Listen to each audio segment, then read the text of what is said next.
श्री हरि। गरुड़ पुराण सारोद्धार 13वां अध्याय भाग 2।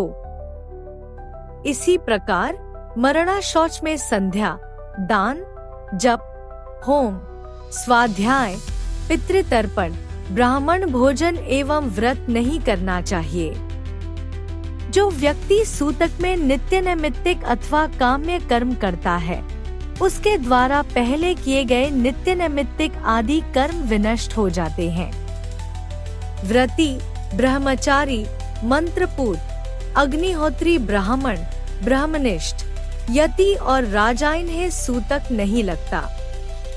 विवाह, उत्सव अथवा यज्ञ में मरणा शौच हो जाने पर उस अशौच की प्रवृत्ति के पूर्व बनाया हुआ अन्न भोजन करने योग्य होता है, ऐसा मनु ने कहा है। सूतक न जानने के कारण जो व्यक्ति सूतक वाले घर से अन्नादि कुछ ग्रहण करता है, वह दोषी नहीं होता, किंतु याचक को देने वाला दाता दोष का भागी होता है।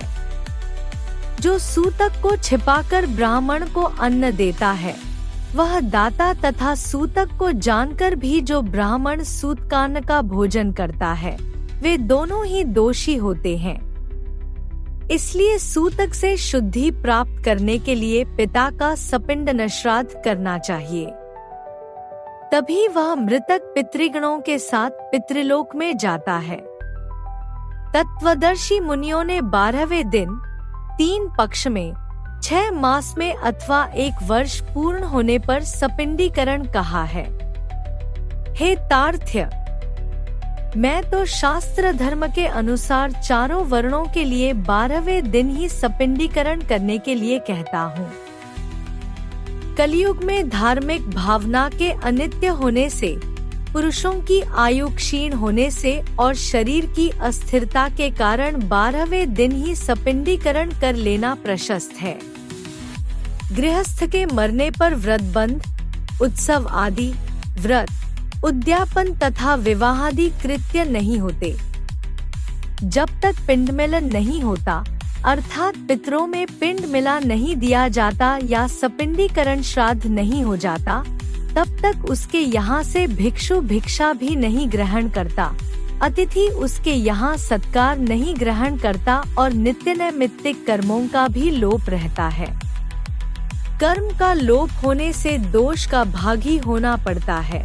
इसलिए चाहे निरग्निक हो या साग्निक, अग्निहोत्री 12वें दिन सपिंडन कर देना चाहिए। सभी तीर्थों में स्नान आदि करने और सभी यज्ञों का अनुष्ठान करने से जो फल प्राप्त होता है, वही फल 12वें दिन सपिंडन करने से प्राप्त होता है। अतः स्नान करके मृत स्थान में गोम्य से लेपन करके पुत्र को शास्त्रोक्त विधि से सपिंडन श्राद्ध करना चाहिए। पाद्य, अर्घ्य, आचमनीय आदि से विश्व देवों का पूजन करे और असदगति के पितरों के लिए भूमि में विकिर देकर हाथ पांव धोकर पुनः आचमन करे। तब वसु, रुद्र और आदित्य स्वरूप पिता, पितामह तथा प्रपितामह को क्रमशः 1-1 अर्थात 3 पिंड प्रदान करे और चौथा पिंड मृतक को प्रदान करे। चंदन, तुलसी पत्र, धूप दीप, सुंदर भोजन, तांबूल, सुंदर वस्त्र तथा दक्षिणा आदि से पूजन करे।